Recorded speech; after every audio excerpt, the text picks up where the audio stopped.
मेरे बच्चे, तुम चिंता करना बंद कर दो। अब से तुम्हारा सोचा हुआ काम बनेगा। यह मेरा आशीर्वाद है। तुम्हें कभी चिंता करने की जरूरत नहीं है मेरे बच्चे। मैं स्वयं तुम्हारे साथ खड़ी हूँ। मेरे बच्चे, मेरे होते हुए तुम्हें किस बात की चिंता सताती है? मेरे बच्चे, जब तक तुम्हारे जीवन को खुशहाल जीवन नहीं बनती, तब तक तुम्हारी महादेव जी चैन से नहीं बैठेंगे मेरे बच्चे। मैं तुम्हें विश्वास दिलाता हूँ कि तुम्हारे जीवन काल की सारी समस्या, सारी परेशानी को जड़ से खत्म करने आई हूँ। मेरे बच्चे, तुम्हें मुझ पर विश्वास रखना होगा। मेरे बच्चे, तुम्हें विश्वास हो तो सिर्फ एक लाइक करके चैनल को सब्सक्राइब कर दीजिए। मेरे प्यारे बच्चे, यह निर्विवाद है कि तुम्हारे पास असाधारण बुद्धि और बुद्धि है।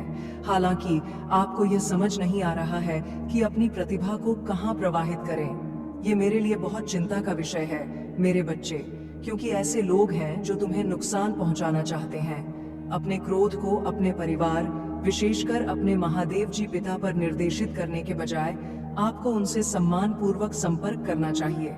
मेरे बच्चों, तुम्हारे महादेव जी पिता तुम्हारे लिए देवता के समान हैं और वह जो कुछ भी करते हैं वह तुम्हारे लाभ के लिए करते हैं, भले ही वह कभी कभी अप्रिय लगे। यह संभव है कि आपकी इच्छाएं और आकांक्षाएं उनके दृष्टिकोण से मेल न खाएं, लेकिन इस मामले पर अपने महादेव जी पिता या परिवार के अन्य सदस्यों पर क्रोधित होना उचित नहीं है। यदि आप मुझ पर भरोसा करते हैं तो कृपया हाँ में उत्तर दें और इस संदेश को लाइक करें। मेरे बच्चों, क्या तुम्हें पता नहीं है कि तुम्हारे महादेव जी पिता कभी कभी तुम्हारे प्रति सख्ती बरतते हैं, तुम्हारे हर कार्य की सूक्ष्मता से जांच करते हैं और दोष निकालते हैं? हालांकि वे इन खामियों की पहचान कर सकते हैं, लेकिन वे आपको गलतियां करने से रोकने के लिए अपने अनुभवों के आधार पर ऐसा करते हैं। मेरे बच्चे, महादेव जी पिता की कठोरता भी सम्मान की पात्र है, क्योंकि वे एक गुरु के रूप में सेवा करते हैं जो आपके जीवन को उद्देश्य देने के लिए धर्म, कर्म, ज्ञान और ध्यान की शिक्षा देते हैं। वे बहुमूल्य शिक्षाएं प्रदान करते हैं। आप महादेव जी पिता को पाकर भाग्यशाली हैं। मेरे बच्चे, यह स्वीकार करना आपके लिए चुनौतीपूर्ण हो सकता है कि आपके ज्ञान के कारण आपका अहंकार बढ़ रहा है, लेकिन अगर आप इसे स्वीकार करते हैं तो जीवन आसान हो जाएगा। अहंकार का पर्दा हमारी सत्य को समझने की क्षमता को कमजोर कर हमें विनाश की ओर ले जाता है। मेरे बच्चों, मैं यह चेतावनी इसलिए देता हूँ ताकि आप भविष्य में महत्वपूर्ण आपदाओं से बच सकें। यदि आप अपनी महादेव जी रानी पर विश्वास करते हैं तो कृपया लव यू महादेव जी रानी लिखकर इस चैनल को सब्सक्राइब करें। मेरे बच्चों, यह समझना महत्वपूर्ण है कि कब सहन करना है और कब अपनी राय व्यक्त करनी है। जब भी आप कुछ नया करना चाहते हैं तो आपके जीवन में ऐसे कई लोग होते हैं जो आपकी प्रगति में बाधा डालते हैं। यदि आप सोच रहे हैं कि आपके रास्ते में लगातार बाधाएं क्यों आती हैं, तो यह संभवतः इन व्यक्तियों के कारण है। आप उनसे परिचित हो सकते हैं, फिर भी आप उनकी उपस्थिति को नजरअंदाज करना चुनते हैं, भले ही आपके पास उनकी हर क्रिया पर प्रतिक्रिया देने की क्षमता हो। मेरे बच्चे, बाहरी लोगों के प्रति इस प्रकार का व्यवहार करना तुम्हारे लिए उचित है। तुम्हारी महादेव जी तुम्हें नहीं दिख रही है। इस बार मैं तुम्हारा इंतजार कर रही हूँ। तुम्हें यह नहीं दिख रहा है, तुम्हें यह जरूर दिख रहा है कि तुम्हारे पैरों में 100 कांटे चुभे हैं, तो यह तुम निश्चित कर लो, आज यह निर्णय ले लो कि तुम्हें उसी पार खड़े रहना है या इस बार आकर मेरे साथ चलना है। अपनी कामयाबी का रास्ता मेरे साथ देखना है। यह तुम्हें निर्णय लेना ही पड़ेगा। यह निर्णय ले लो, और अगर यह निर्णय ले लिया है तुमने तो फिर मत रुको, फिर अपने पैरों के कांटों को मत देखो। उनका कांटों को मैं खुद निकालूंगी। जब तुम मुझ तक चलकर आओगे, रास्ते आसान नहीं होते हैं, बस उन रास्तों को मत देखो, मंजिल को देखो। मंजिल आसान लगने लगेगी। जब दुख देखोगे, सिर्फ कांटे देखोगे तो कांटे ही दिखेंगे। जब ऊपर सिर करके मंजिल को देखोगे तो सिर्फ मंजिल दिखेगी, तब कांटे नहीं दिखेंगे, तब दर्द महसूस भी नहीं होगा। उस रास्ते पर कठिनाइयों में हमेशा याद रखो कि मैं हूँ तुम्हारे साथ, और चलते चले आओ मेरे पास। इस बार चले आओ, मेरे साथ आकर खड़े हो। मैं तुम्हारा इंतजार कर रही हूँ। मेरे बच्चे, 2022 से तुम बहुत परेशान हो।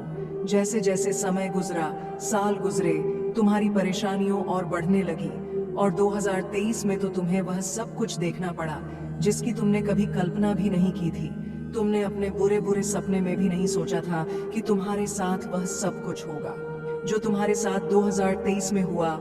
इतना अपमान सहना पड़ा तुम्हें, उसके बाद से ही परिस्थितियां बहुत खराब होने लगी, चीजें तुम्हारे हाथ से निकलने लगी, तुम्हारा स्वास्थ्य खराब रहने लगा, तुम्हारे परिवार में क्लेश बढ़ने लगा। तुमने बहुत कोशिश की कि तुम्हारे परिवार की बातें बाहर ना जाए, पर तुम्हारी लाख कोशिश के बाद भी तुम्हारे परिवार के झगड़े लोगों के सामने आए। वह सब कुछ देखा तुमने जो किसी व्यक्ति को नहीं देखना चाहिए था, और तुम्हें चेतावनी पहले से दी गई थी कि तुम्हारे जीवन में ऐसा कुछ हो सकता है, क्योंकि तुम्हारे जीवन में ग्रह नक्षत्रों की ऐसी दशा चल रही थी। पर तुम्हारे लग चाहने के बाद भी परिस्थितियां हमेशा खराब होती चली गई। पर मेरे बच्चे, तुम्हें अंदाजा भी नहीं है उस समय तुमने जो साहस दिखाया, जो हिम्मत दिखाया और जो निर्णय लिया, वह शायद तुम्हें कुछ भी प्रतीत ना हो रहा हो। तुम्हें ऐसा लग रहा हो कि महादेव जी, मैं बहुत परेशान हूँ, चीजें खराब ही हुई हैं। लेकिन अगर तुमने तब हिम्मत नहीं दिखाई होती, तुमने साहस खो दिया होता, तो तुम इतनी बड़ी मुसीबत में गिरने वाले थे जिसके बारे में तुम सोच भी नहीं सकते हो। तुमने अभी तक जो कुछ भी झेला, जो कुछ भी सहा, वह तो कुछ नहीं है। तुम्हारे लिए इतना बड़ा दलदल बनाया गया था जिसमें से बाहर निकलना असंभव था। मेरे बच्चे, पर तुमने उस समय में बहुत हिम्मत दिखाई और अपनी सूझबूझ से कुछ निर्णय लिए जिसकी वजह से तुम बच गए। मेरे बच्चे, तुम मुझे मानते हो तो हाँ लिखकर इस वीडियो को लाइक करके चैनल को सब्सक्राइब करना, और साथ ही साथ धन्यवाद महादेव जी लिखकर मुझे अपनी स्वीकृति प्रदान करा देना। मुझे पता है तुम्हारे जीवन का माहौल, परिस्थितियां अभी भी ठीक नहीं है। तुम्हारे साथ जो कुछ भी हुआ वह जीवन भर तुम्हें दर्द देगा, एक घाव बन गया है तुम्हारे दिल में उन बातों का जो कभी नहीं भरेगा। मेरे बच्चे, पर तुम यह मत देखो कि तुम अभी क्या सह रहे हो, तुम्हें कितनी पीड़ा मिल रही है। तुम ये सोचो तुम्हें कितना दर्द मिला, क्योंकि जो दर्द मिलने वाला था, जो षड्यंत्र तुम्हारे लिए रचा गया था, यह दर्द उसके आगे कुछ भी नहीं है। तुम बहुत बड़े खाई में गिरने से बच गए मेरे बच्चे। और जैसे तुम्हें उस मुसीबत का अंदाजा नहीं है, वैसे ही तुम्हारे साथ जो अन्याय हो रहा है उसका भी अंदाजा नहीं है। तुम्हें तुम्हारी हिम्मत की सराहना सबने की है मेरे बच्चे।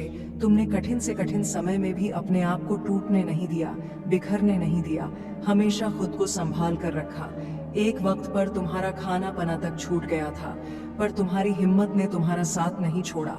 तुमने जो कुछ भी सहा वह सहनीय था मेरे बच्चे। वह किसी व्यक्ति को अपने जीवन में कभी नहीं देखना चाहिए, और तुम्हें हमेशा यही लगा कि महादेव जी इन समस्याओं का कोई हल नहीं है, और तुम्हारी महादेव जी तुम्हारी हर समस्या का समाधान करेंगी। तुम बहुत आध्यात्मिक व्यक्ति रहे हो मेरे बच्चे। अध्यात्म सिर्फ यह नहीं होता है कि तुम दिन रात उठकर घंटों घंटों तक पूजा कर रहे हो। तुम्हारे भीतर एक अध्यात्म रहा है इंसानियत का। तुम कभी चाहकर किसी के साथ बुरा नहीं करते हो, सोचते भी नहीं हो किसी और को तकलीफ पहुंचाने का। तुम कर्मों पर बहुत यकीन रखते हो। तुम्हें हमेशा यह लगा है कि मैं जैसे कर्म करूंगा मुझे वह फल मिलेगा। अगर मुझे किसी ने दुख दिया है तो उसके कर्मों का फल उसे जरूर मिलेगा। पर फिर भी पिछले कुछ सालों में तुमने अपने रिश्तों को बचाने के लिए अपने आत्मसम्मान तक को कुर्बान कर दिया। तुम इतना नीचे झुक गए कि तुमने सही गलत कुछ नहीं देखा मेरे बच्चे। तुमने अपना कर्तव्य बहुत अच्छे से निभाया, अपने परिवार की इज्जत नहीं जाने दी, अपने रिश्तों को बचाने के लिए हर वह संभव काम किया जो तुम कर सकते थे। घर भी परिस्थितियां ठीक नहीं हुई, बहुत सारे रिश्ते टूटे तुम्हारे पिछले कई सालों में, बहुत लोगों का असली चेहरा तुम्हारे सामने आया, बहुत कुछ खोया है तुमने। पर तुम्हारी प्रार्थना यह व्यर्थ नहीं गई है, तुम्हारी इंसानियत, तुम्हारी अच्छाई व्यर्थ नहीं गई है मेरे बच्चे। तुम्हें उससे बहुत ज्यादा मिलेंगे जो तुमने खोया है।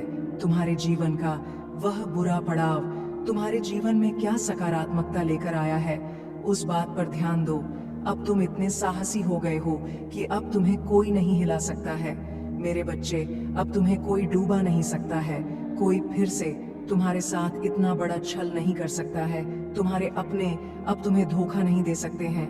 तुम्हें सबका असली चेहरा पता है, सब कुछ बहुत अच्छे से पता है। तुम्हें तो उन बातों से सबक लेकर आगे आने वाले भविष्य की योजनाएं बनाओ, ना कि पीछे बीते हुए अतीत के बारे में सोच सोच कर अपना समय व्यर्थ करो। जब तुम उस समय पर जीत हासिल कर सकते हो तो तुम कुछ भी कर सकते हो। तुम्हारे लिए कोई भी कार्य नामुमकिन नहीं है। मेरे बच्चे, आज वह व्यक्ति तुम्हारे बारे में जांच पड़ताल कर रहा था। वह अपने फोन में तुम्हें लेकर कुछ चीजें देख रहा था और वह यह जानना चाहता है कि अब तुम्हारे जीवन में क्या चल रहा है। उसे बहुत उत्सुकता है यह जानने की कि तुम कब क्या कर रहे हो। वह तुम्हारे जानने वालों से, तुम्हारे दोस्तों से भी तुम्हारे बारे में पूछने की कोशिश कर रहा है कि कहीं से तो तुम्हारे बारे में कोई जानकारी उसे मिल जाए। उसकी हालत बहुत खराब हुई पड़ी है मेरे बच्चे, और वह कुछ दिनों से तुम्हारे अलावा कुछ और सोच ही नहीं पा रहा है। सोते उठते बस उसके दिमाग में तुम्हारा ही ख्याल आता है। उसका दिल यह जानता है कि तुम अब उसकी पहुंच से बहुत बाहर जा चुके हो। अब तुम्हें एक बहुत मजबूत व्यक्ति बन गए हो, जिसे किसी के सहारे की, किसी के साथ की, किसी ने प्रेम की कोई जरूरत नहीं है। पर फिर भी वह तुमसे एक बार बात करना चाहता है, क्योंकि उसे आज भी यकीन नहीं होता है कि तुमने उसे छोड़ दिया है। उसे यकीन ही नहीं होता है, वह यह मानने के लिए तैयार ही नहीं है कि जो व्यक्ति एक समय पर उसके पैर पकड़कर गिड़गिड़ा रहा था, उससे विनती कर रहा था कि वह उसे छोड़कर ना जाए, आज वह व्यक्ति पलटकर उसे देख ही नहीं रहा है। उसे ऐसा लगता है कि तुम आज भी उसके लिए रो रहे हो और यही देखना चाहता है। वह आज भी तुम्हारी आंखों में अपने लिए आंसू देखना चाहता है मेरे बच्चे।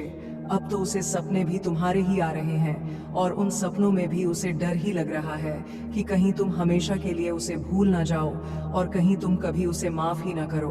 अब उसके शरीर की ऊर्जा खत्म हो रही है मेरे बच्चे, और हो सकता है वो कुछ दिनों में तुमसे बात करने की कोशिश करे। वो कुछ दिनों से सोच रहा है कि उसे तुमसे बात करनी चाहिए। तुम ही एक ऐसे व्यक्ति हो जो उसके मन की उलझन को खत्म कर सकता है। वह तुम्हें बहुत याद करता है और उसे ऐसा ही लग रहा है कि तुम उसके जीवन में सूर्य की वो किरण थे जिसके जाने के बाद उसके जीवन में सिर्फ अंधियारा ही बच गया है। उसने हमेशा तुमसे झूठ बोला मेरे बच्चे, और बहुत सारे ऐसे राज हैं उसके जो तुम्हें आज तक नहीं पता है। पर वह कुछ दिनों से यही विचार कर रहा है कि वह अपने वह सारे राज तुम्हें बता दे। पर उसे पता है कि जब वह राज खुलकर तुम्हारे सामने आएंगे तो तुम कभी उन्हें माफ नहीं करोगे। तुम इस जन्म में, क्या आपने किसी भी जन्म में उस व्यक्ति को कभी माफ नहीं करना चाहोगे और उसको वहीं डर खाया जा रहा है। ऐसा नहीं है कि उसे तुमसे बहुत प्रेम हो गया है। हमेशा याद रखना, जो व्यक्ति एक बार तुम्हें धोखा दे सकता है, रोता हुआ छोड़कर जा सकता है, उसे दोबारा तुम्हें छोड़कर जाने में थोड़ी भी हिचकिचाहट नहीं होगी। वह तो तुमसे इसलिए माफी मांगना चाह रहा है और तुम्हें इसलिए याद कर रहा है क्योंकि उसके अंदर यह भय आ गया है कि उसने जो तुम्हारे साथ किया वो पलटकर अब उसके साथ होगा, और इससे पहले कि वो चीजें उसके साथ हो, वह तुमसे माफी मांग लेना चाहता है। वह तुम्हें वह सारे राज बता देना चाहता है क्योंकि उसके परिवार के लोग बहुत सख्त हैं। कुछ चीजों में उनकी अलग सोच है, जिस सोच की वजह से वह अपने हिसाब से निर्धारित करेंगे उसके लिए उसका भविष्य, और इसी बात का डर उसको अंदर अंदर खाए जा रहा है कि अगर उसको उसके पसंद का जीवन साथी नहीं मिला तो, और अगर कहीं उसको ऐसा कोई जीवन साथी मिला जो उसके साथ वही करे जो उसने तुम्हारे साथ किया है, तब उसे ये पता है मेरे बच्चे, उसने तुम्हारी चमक को छीन लिया था। तुम हंसने मुस्कुराने वाले व्यक्ति थे, बचपना था तुम्हारे अंदर। जब तुम मुझसे मिले थे, उसे भी इस बात का एहसास बहुत अच्छे से है कि तुम्हारे दिल के कोने में आज भी कहीं ना कहीं वो यादें हैं, क्योंकि तुम्हारा प्रेम सच्चा था। उसने चाहे दिखावा किया, उसने चाहे बहुत बर्बाद करने की कोशिश की तुम्हें, पर तुम्हारा प्रेम उसके लिए हमेशा सच्चा था मेरे बच्चे। पर उसने तुमसे तुम्हारी वह चमक छीन ली, तुम्हारा बचपन छीन लिया और तुम्हें अंधियारे में डाल दिया। पर तुम उस अंधियारे से निकलकर खुद से प्रेम करना सीख गए। तुमने अपने आप पर बहुत काम किया, अपने व्यक्तित्व को बढ़ाने के लिए बहुत काम किया, अपने भविष्य के लिए बहुत काम किया मेरे बच्चे। तब जाकर तुम आज वहां खड़े हो जहां तुम्हें किसी की जरूरत नहीं है, जहां तुम्हें उस व्यक्ति तक की जरूरत नहीं है। और आप, जब वह अंधियारा उसे घेर जा रहा है तो उसे एहसास हो रहा है कि उसने तुम्हारे साथ कितना गलत कर दिया। उसने एक व्यक्ति की चमक छीन ली, उसका प्रेम उससे छीन लिया, जो निस्वार्थ मन से बिना किसी चाह के उससे प्रेम करता था। और इसी बात की कि माफी मांगनी है उसे तुमसे, और तुम्हारे अलावा और कुछ सोच ही नहीं पा रहा है। उसका सर फटा जा रहा है, वह सब कुछ सोच सोच कर उसको घुटन हो रही है, उसकी अंतरात्मा उसको निचोड़ रही है मेरे बच्चे। और उसे ऐसा लग रहा है कि जब वह तुमसे बात कर लेगा तो उसका मन हल्का हो जाएगा। पर उसे यह भी पता है कि अब तुम उसकी बातों में नहीं आओगे, अब तुम उसके लिए नहीं रोओगे। उसे यह पता चल गया है कि जब तक यह व्यक्ति सफल नहीं हो जाता, अब यह नहीं रुकेगा और अब ये किसी और के पैरों में गिड़गिड़ा कर प्रेम की भीख नहीं मांगेगा। अब तुम ऐसा कुछ भी नहीं करोगे और कभी किसी के लिए नहीं करोगे मेरे बच्चे, क्योंकि तुमने एक बार बहुत बड़ी ठोकर खाई थी। अब वो ठोकर तुम्हें कभी नहीं मिलेगी और तुम्हें खाने भी नहीं है। वो ठोकर तुमने बहुत कुछ सीख लिया है। इस दुनिया ने, लोगों ने तुम्हें बहुत कुछ सिखा दिया। बहुत कम उम्र में तुम्हें वो तजुर्बे मिल गए जो शायद कभी किसी को नहीं मिलने चाहिए। तो तुम्हें परेशान होने की जरूरत नहीं है। वह व्यक्ति तुम्हारा कुछ भी नहीं बिगाड़ सकता है और वह अब तुम्हें अपनी बातों में फंसा नहीं पाएगा। तुम्हारी निर्माता तुम्हारी रक्षा हर बुरे व्यक्ति और उनकी हर बुरी भावनाओं से करेंगी। मेरे बच्चे, आज मैं तुमसे बात करने आई। मुझे तुमसे बातें करनी है, तुम्हारा दर्द सुनना है और तुम्हें कुछ बताना भी है। मुझे पता है परेशानियां तुम्हें घेर जा रही हैं। मेरे इतने संदेशों के बाद भी, मेरे इतने संकेतों के बाद भी तुम्हारी परेशानियां तो खत्म ही नहीं हो रही हैं और तुम्हें ऐसा लग रहा है कि मुझे सब कुछ छोड़ देना चाहिए। यह सब तो व्यर्थ है, ये सब बस बातें हैं जो लोग करते हैं। मेरे जीवन में कुछ नहीं बदलेगा। आप तो बहुत देर हो गई है। अब जो भी है मुझे अपना नसीब मानकर उसे ही स्वीकार कर लेना चाहिए। तो मेरे बच्चे, तुम्हें एक बार को यह सोचो कि तुम्हारा कोई बच्चा है, वह अगर किसी क्लास में फेल हो जाए तो तुम क्या उससे ये बोलोगे कि अब पढ़ाई मत करो, अब घर पर बैठ जाओ, तुम्हारा कुछ नहीं हो सकता। एक बार सोचो कि क्या तुम कभी अपने बच्चे से ये बोलोगे कि हार मान जाओ, बैठ जाओ, तुम्हारा अब कुछ नहीं हो सकता, क्योंकि उसका कुछ हो सकता है। ये तुम्हें भी पता है। वही यकीन तुम्हें खुद पर क्यों नहीं हो रहा है? तुम अगर किसी परिस्थिति में खुद को असहाय महसूस कर रहे हो, किसी परिस्थिति में खुद को कमजोर महसूस कर रहे हो या कुछ चीजों में हार जा रहे हो, तो वह जिंदगी का अंत तो नहीं। जब अगली बार से कभी ऐसा महसूस करना तो खुद को वह छोटा बच्चा समझना और ये बोलना, क्या हुआ, तुझे मैथ्स नहीं आती तो कुछ और पढ़ लेगा, तुम कुछ और कर लेना, बहुत रास्ते लिख रखे हैं। मैंने तुम्हारे जीवन में जिन मार्ग पर चलकर तुम तरक्की हासिल करोगे, उसके लिए चलना तो तुम्हें ही पड़ेगा, मुझ तक आना तो तुम्हें ही पड़ेगा। मैंने सब लिख दिया है, मैं यहाँ इंतजार कर रही हूँ, इस किनारे तक चलकर तुम्हें आना है। बस क्या तुमसे उतना भी नहीं हो रहा है? उस मार्ग में कांटे हैं तो वो कांटे तुम्हें दिख रही है। मेरे बच्चे, तुम अपने अच्छे दिनों के मौसम में प्रवेश कर रही हो। खुशियों का पर्व जो शुरू हो रहा है तुम्हारे लिए खुशियों का खजाना ला रहा है। मेरे प्रिय बच्चे, यदि तुम्हें ऐसा लगता है कि तुम्हारे अच्छे दिन बीत चुके हैं तो यह तुम्हारा सबसे बड़ा भ्रम है। तुम्हारा सबसे अच्छा समय अभी तक आया ही कहाँ है? जब तक वह आएगा ही नहीं, तुम कैसे समझ सकते हो कि तुम्हारे अच्छे दिन बीत चुके हैं? उत्तर दो, तुम्हारा सबसे अच्छा और दिव्य समय अभी आगे है। ईश्वर ने तुम्हें यहाँ अनमोल जीवन प्रदान इसलिए किया है, इसलिए इस जीवन के लिए सदैव ही भगवान के आभारी रहे। तुम्हें इस जीवन में महान कार्य को पूरा करना है जो तुम्हारे लिए निर्धारित किए गए हैं। जी हाँ मेरे बच्चे, मेरे प्रिय बच्चे, समय के साथ जीवन में आगे बढ़ते रहना ही जीवन का सार है। तुमने जिन जिन चीजों के लिए मुझसे प्रार्थना की है वह स्वीकार हो गई है। अब तुम सफलता की बहुत बहुत ही करीब आगे बढ़ते रहोगे। जीवन में चाहे कैसे भी परिस्थिति हो, तुम्हें कभी भी हार नहीं माननी है मेरे बच्चे। मैंने तुम्हारे लिए एक सुंदर योजना तैयारी की है जो मैं अभी तुमसे कह नहीं सकती क्योंकि मैं नियमों से बंधी हुई हूँ, परंतु इतना कह सकता हूँ, तुमने जितना सोचा है उससे अधिक मैंने तुम्हारे लिए सोचा है। तुम्हें यह सब तभी दिखाई देंगे जब तुम अपनी सकारात्मक सोच के साथ कार्य करोगे। जीवन में जो भी होता है वह अच्छे के लिए ही होता है। बस तुम अपना विश्वास मुझ पर मजबूत बनाए रखो, फिर देखो कैसे कैसे तुम्हारे जीवन में चमत्कार होते हैं। मेरे बच्चे, बहुत जल्द तुम्हारे साथ ऐसा होने वाला है, इसके लिए तुम्हें अभी से तैयार होना है। यह बहुत ही अच्छा संकेत है मेरा तुम्हारे लिए मेरे बच्चे। अगर तुम्हारे साथ ये पहले से ही हो रहा है तो तुम्हें अब रुक जाना है। मेरे बच्चे, तुम्हें जिसका बहुत दिनों से इंतजार था अब वह पूरा होने को है। तुमने जो मुझसे मांगा था वह पूरा होने वाला है। सबसे पहले तुम इस बात को समझ लो, जब तुमने कोई भी कार्य 30 दिन या 40 दिन या उससे भी ज्यादा समय तक तुमने किसी कार्य को कर लिया है और उस कार्य को करते जा रहे हो, तब तुमने एक चीज ध्यान दिया होगा कि तुम बहुत ही जल्दी जल्दी भावुक हो जाते हो। तुम्हें बहुत जल्दी जल्दी रोना आ जाता है, मतलब आपको बात बात रोना आ रहा है। अब इसके लिए तुम्हें परे नहीं होना है, बल्कि यह एक बहुत ही अच्छा संकेत है तुम्हारे लिए कि अब तुम्हें अपनी जिस कार्य को कर रहे हो उसे अब छोड़ देना है। ऐसा इसलिए क्योंकि जिस चीज को तुमने मुझसे मांग रहे हो वह बहुत ही जल्द तुम्हारे असल जीवन में मिलने वाला है। इसलिए तुम्हारे साथ ऐसा हो रहा है, तुम्हें अपने कार्य छोड़ देना है। मेरे प्रभु महादेव जी, मुझे आशीर्वाद दो, मुझ पर विश्वास हो तो इस वीडियो को लाइक कर दीजिए और कमेंट में हर हर महादेव जी लिख दीजिए। आपकी आत्मा महादेव जी से जुड़ने के लिए चैनल को सब्सक्राइब करें। इसे